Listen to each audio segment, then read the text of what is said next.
You know how sometimes you're reading or maybe just chatting and certain words kind of pop out? Uh-huh. Things you hear all the time? Exactly. Words you think you know, but maybe haven't really dug into. Definitely. Well, that's what we're doing today. Think of this as like a backstage pass, getting a bit more well-informed about the sneaky richness hiding in everyday English. I like that sneaky richness. It's true. So our mission for this deep dive Mm. to really unpack 4 expressions we've got: ameliorate, bring up, effervescent, Mhm. and everyone's favorite hot mess. Oh, hot mess. Good one.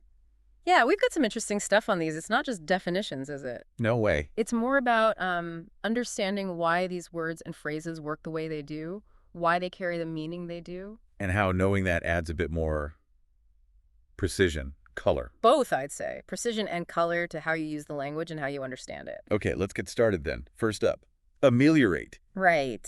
It just sounds like it's trying to make things better, doesn't it? Yeah. It does have that feel.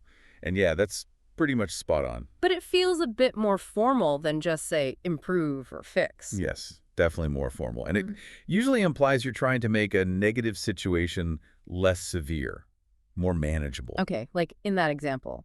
To ameliorate the economic impact of the crisis, the government introduced new stimulus measures. Perfect example. See, it's tackling a big negative thing, the economic crisis. So you wouldn't really ameliorate your already good cooking skill. Huh. Probably not. You'd improve those. Ameliorate is almost always about addressing a problem, a difficulty, lifting something out of a bad state. Gotcha. And where does this word actually come from? It feels, I don't know, Latin, French. Good instincts. Both, really. It came into English early 18th century. If you trace it back, you hit Latin meliorare, Meaning? simply to make better. But it seems to have come via French, which added that A prefix, so it's a bit of a mix. Like a linguistic layer cake. Love it. Any tricks for remembering it? Well, one source had a neat idea: link ameliorate to amend. Ah, like you're amending something broken. Exactly. Think of amelioration as the act of amending a rough road, Hmm. smoothing it out, helps it stick. That does help. And it reinforces that idea of fixing something not quite right. hmm And if you need other words, well, improve is the obvious one. Enhance, upgrade, refine. They're all in the same ballpark. But with slightly different flavors. Upgrade feels more technical, maybe? Refine, more subtle. Precisely. Ameliorate really focuses on making that bad situation better, easing the negative aspect. Okay, I think we've successfully ameliorated any confusion there. Hopefully. Let's shift gears. We've got a phrasal verb next. Well, this one's a real workhorse, isn't it? Oh, absolutely. It does a lot of heavy lifting. A great example of how useful phrasal verbs are. So the most common meaning is probably just mentioning something, right? Yeah, introducing a topic into the conversation like, during the meeting, she decided to bring up the issue of remote work. Just putting it on the table, making it part of the discussion. Exactly. You're lifting it up into view, conversationally speaking. But then there's the other meaning, the big one. Raising children. Yeah, like they brought up their children with great care. That feels totally different, much more involved. Completely different weight. It covers Yeah. everything: nurturing, teaching, guiding them into adulthood. It's a huge, long-term process. So same words bring up, but worlds apart in meaning. It's fascinating, isn't it? Yeah. I wonder if that shared up gives any kind of subtle link, like bringing a topic up for people to see and bringing children up. Up through childhood into maturity. That's an interesting thought. A movement into visibility or growth. Maybe. Just a thought. For remembering them, you can visualize, like physically bringing a topic up. Like holding up a sign in a meeting. Yeah. Versus the slow, gradual process of lifting kids up as they grow. That works. And synonyms. For the topic sense, it's like mention, introduce. Discuss, maybe. Yeah. And for the children's sense, Raise, rear, those fit well. it really shows how versatile a simple two-word phrase can be. Okay, from the very grounded bring up, let's float away to something. Sparkly.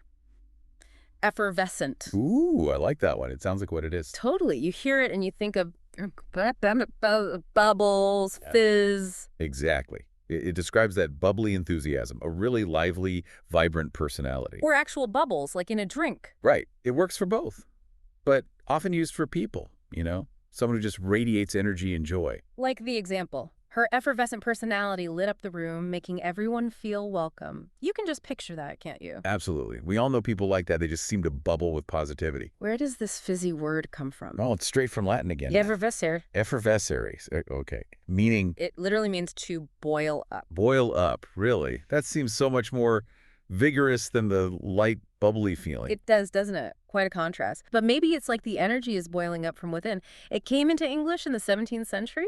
Interesting. So to remember it, the sources suggested just thinking of. An effervescent drink. All those bubbles. Yeah. We're picturing someone whose personality just effervesces, constantly bubbling over. It's very sensory, that word. You can almost feel the fizz. You can.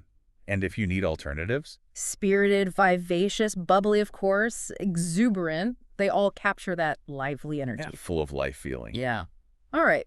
So we've improved things with ameliorate, introduced topics, and raised kids with bring up, fizzed with effervescent. Now what? Now we brace ourselves Oh. for the charming chaos of the hot mess. Oh, yes. Hot mess. A modern classic. It really is, and it's such a great piece of slang because it captures something very specific. Which is that mix of disaster and something else. Exactly. It's a person or situation that's disorganized, messy, chaotic, but there's often something appealing or alluring about it, or maybe just excusable. Disorder plus allure. Yeah. Okay, like the example. Even though her plans for the vacation were a hot mess, her infectious excitement made it all worthwhile. Perfect. The plans were chaos, probably stressful, but her vibe saved it. Made it fun even. We've all been there, right? Either being the hot mess or dealing with one. Oh, absolutely. Those times when things are falling apart slightly, but the energy's good, or it's funny, or it just works out anyway. Sometimes because of the mess. Where did this phrase come from? Feels quite American. It is. Believed to be Southern American slang, mid-20th century maybe. Yeah. And apparently it might have started in the military. A military? How? Describing chaotic food situations, like a mess hall meal gone wrong, a literal hot mess. A literal hot mess. I love that. From chaotic cafeteria food to endearingly disorganized people. Language evolution right there. It's moved from the literal mess to this more figurative, often quite affectionate term. Yeah, that hot part is key, isn't it? It adds something Playful. intriguing, playful. Definitely. It signals it's not just a mess, it's a mess with something extra. Maybe irony, maybe genuine appeal, makes it compelling. So the memory aid is basically just picturing that a chaotic scene you can kind of laugh at and describe as hot or interesting messiness. Pretty much. It captures that playful tone. It acknowledges the flaws, but finds charm in them. Like embracing the beautiful disaster you said earlier. Exactly. For synonyms, the mess part is easy. Disarray, chaos, turmoil. But the hot part, that alluring, charismatic bit, harder to pin down with one word. It is. Because it's so tied up in the slang meaning, the cultural context. Intriguing, compelling, endearing.